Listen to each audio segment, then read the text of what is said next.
Welcome back to the Deep Dive. We take complex topics, dig through the sources, and, well, give you the strategic edge. Today we're tackling human resource management, HRM.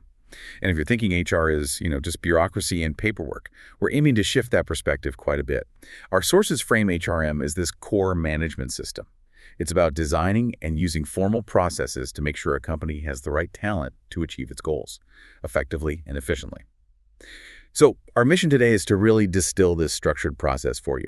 We want to get past the admin and ask, how do organizations strategically build a winning workforce? And that strategic angle is so important. It's not just fluff. The research is pretty clear on this. Effective HRM, especially when it's tightly linked with the company's overall direction, genuinely leads to higher productivity and critically better financial results. We're essentially talking about building human capital. Human capital. Okay, Yeah. So that's the economic value tied up in everyone's combined knowledge, skills, experience, the whole package. Exactly. That's the real competitive advantage these days.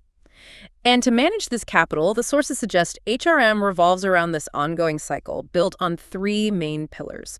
It's all about keeping the organization stocked with capable people. Right, three pillars. Let's lay those out quickly because they seem to structure everything else HR does. Okay, pillar one, attracting an effective workforce. This is the front end, right? Finding and choosing the right people. So activities like planning, recruitment, selection, that whole process. Then pillar two is developing an effective workforce. You could call this talent management, really. It's about investment, making sure your people have the skills they need, not just for today, but, for the future too. Orientation and training fit in here. And the third pillar, which, often feels like the toughest, maintaining an effective workforce. You found them, you've trained them.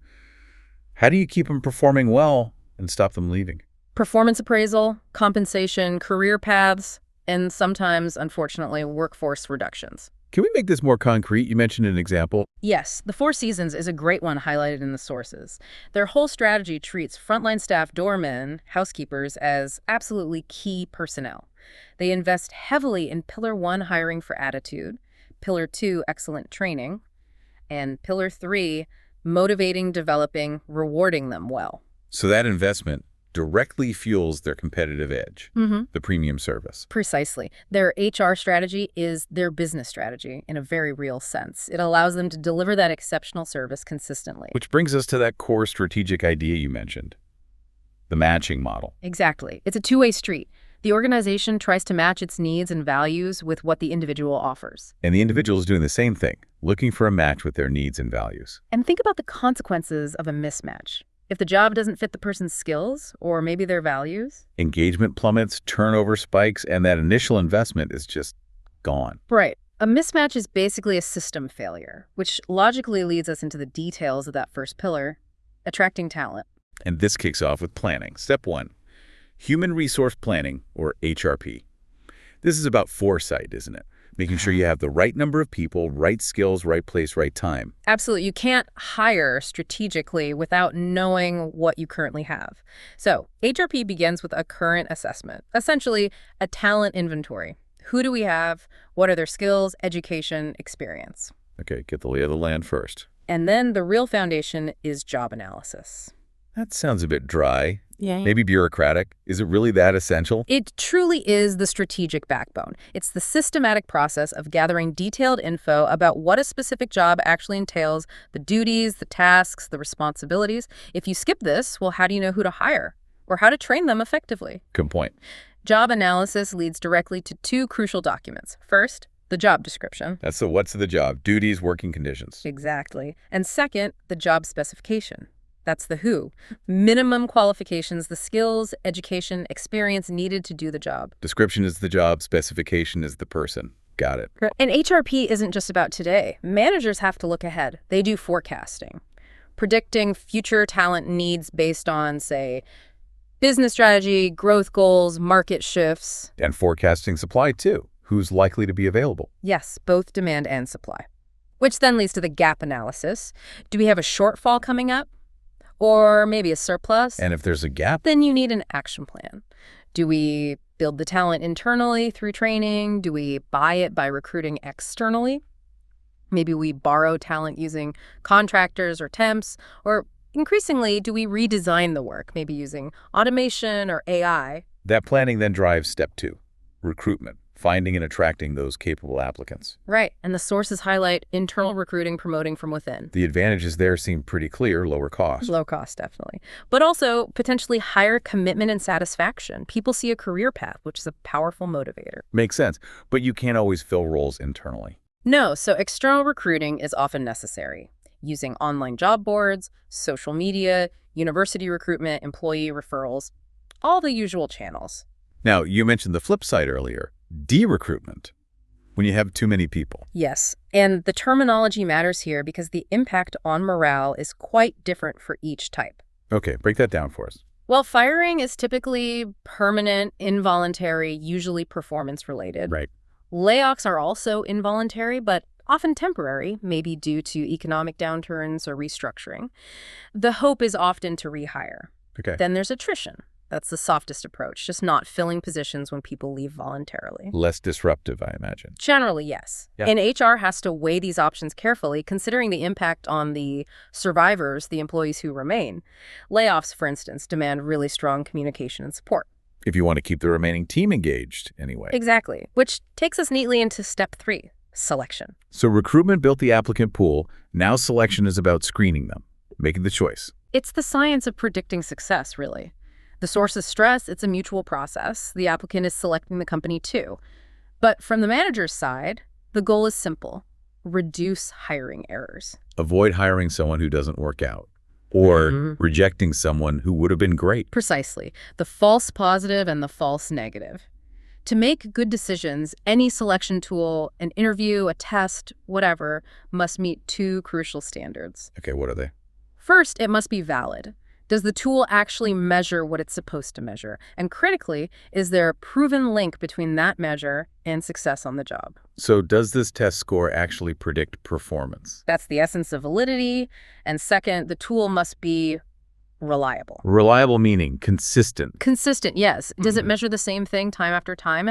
The analogy used is an erratic bathroom scale. Ah, right. If it gives you wildly different readings each time. It's useless, even if on average it might be accurate. It's unreliable. A selection test that gives inconsistent results can't possibly be valid in practice. So the whole process, application forms, initial interviews, maybe some testing, background checks, in-depth interviews, perhaps a physical exam before the final offer. It's all designed to build up validity and reliability. Systematically, yes. Each step aims to gather more reliable and valid data to make a better prediction. Okay, so let's say we've navigated that, applied the science, made a good hire. Now we move into that second pillar, developing the workforce. How do you turn this promising new hire into a fully integrated, productive team member? That begins immediately with step 4, orientation and socialization. Orientation is the formal stuff. Here's your desk, here's the handbook. Pretty much. Giving them the necessary information, work routines, company history, policies, benefits.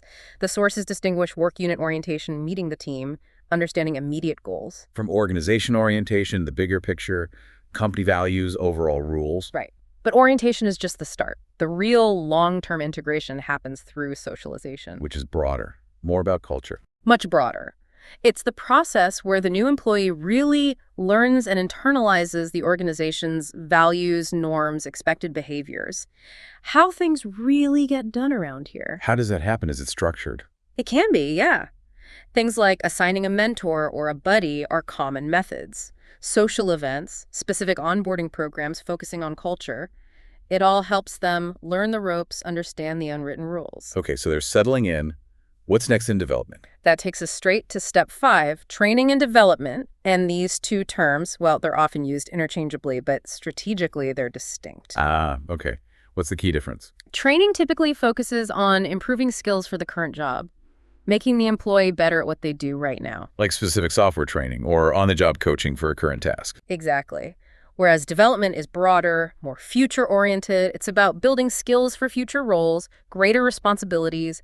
Think leadership potential. So this is where things like succession planning come in. Absolutely. Development activities might include coaching for future roles, job rotation to give broader experience, maybe even specific training positions designed to prepare someone for promotion. It's a longer-term investment. Investing in tomorrow's leaders. Makes sense. So once employees are onboarded, trained, perhaps developing, we move into the third pillar, maintaining the workforce. How do you measure their contribution and keep them motivated? And that seems to start with step 6, performance appraisal, the formal feedback system. Right. And its purpose is multifaceted. Formal rating? Yes. But also giving constructive feedback, justifying raises, identifying who needs more training. And spotting potential for promotion. Or maybe identifying underperformance that needs addressing. All of that. Traditionally, this was often just the manager rating their direct report. A one-way street. But that can be limited, right? Biased, maybe? It can be. A single viewpoint rarely captures the whole picture, especially in complex team-based work. That's why the material points towards 360-degree feedback as a more holistic approach. 360 degrees. Tell us more about that. Why is it considered better? Well, simply put, it gathers feedback from multiple sources, not just the supervisor, but also peers, maybe even direct reports if they're managers, sometimes customers, and crucially, a self-assessment too. So you get a much rounder picture, less prone to one person's bias. Exactly. It tends to provide a more comprehensive and arguably fair view of an employee's performance and impact, helps identify blind spots the manager might miss. Now, performance appraisal isn't always straightforward. We should probably touch on force ranking systems. They sound intense. They are, often called rank and yank. The famous model is the 22-7-D10 split. Managers are required to categorize their employees into top performers, the 20%, adequate performers, the 70%, and bottom performers, the 10%. And that bottom 10%. Often face consequences, like needing rapid improvement or potential termination. The stated goal is to continuously raise the performance bar across the organization. But it's controversial, you said. What's the strategic downside? Oh, definitely controversial. Critics argue it can destroy teamwork, foster unhealthy internal competition, and demoralize staff. It might lead people to play it safe rather than innovate. And potentially force out solid performers just to meet a quota in a high-performing team. That's a major criticism. While proponents see it as driving hard decisions, the potential cost to culture, trust, and collaboration is, well, significant. It's a high-stakes system. Okay, so after appraisal, we get to the rewards. Step 7, compensation strategies. This is key for attracting and keeping people. Absolutely crucial. Compensation is the tangible reward system. The sources outline 3 key strategic decisions HR needs to make here. What's the first one? First is the pay level decision. Where does the organization want to position its overall pay relative to the competition, to the market? Okay, so what are the options? Broadly, 3 choices. You can choose to lead the market pay above average. This helps attract and retain top-tier talent, but it's expensive. You can match the market, aim for average pay. This is common, keeps you competitive without breaking the bank. Or you can lag the market pay below average. Lag the market. How does that work? Why would anyone work there? It's a cost control strategy. But if you choose to lag, you absolutely must compete strongly on other factors, maybe exceptional benefits, a fantastic work culture, really interesting work, high job security. Something else has to make up for the lower base pay. It's a strategic trade-off. Okay, so pay level is the external comparison. What's next? Second is pay structure. This is about internal equity, establishing the relative worth of different jobs within the organization. Making sure the pay reflects the different levels of responsibility and skill. Exactly. This usually involves job evaluation methods to compare roles, then setting up pay grades and salary ranges to ensure fairness and consistency internally. And the third decision is individual pay. Within a given pay grade or range, how do you determine a specific person's salary? This typically depends on factors like their performance, their experience, maybe seniority. And this is where performance appraisals link back in, presumably. Directly. We also see various incentives used, individual ones like bonuses or sales commissions, and group incentives like gain sharing or profit sharing, which try to link employee rewards to the organization's overall success. And benefits play a role too, right? Definitely. Things like health insurance, retirement plans. And we're seeing more flexible benefit programs, sometimes called cafeteria plans. Employees get a budget or credits and can choose the benefits that best suit their individual needs, maybe more vacation time instead of a certain insurance type. Right, that customization makes sense. Now, all of this HR activity, it doesn't happen in a bubble, does it? Not at all. It's constantly influenced by external factors. Like what? What did the sources highlight? Well, employee labor unions, for one. They represent workers, negotiate collective bargaining agreements that dictate pay, working conditions, grievance procedures. HR has to work within that framework where unions exist. And government regulations. Absolutely critical. Government laws and regulations. Things like minimum wage laws, overtime rules, anti-discrimination laws, safety regulations. The source material specifically mentioned the Labor Code of the Philippines as an example of comprehensive national legislation.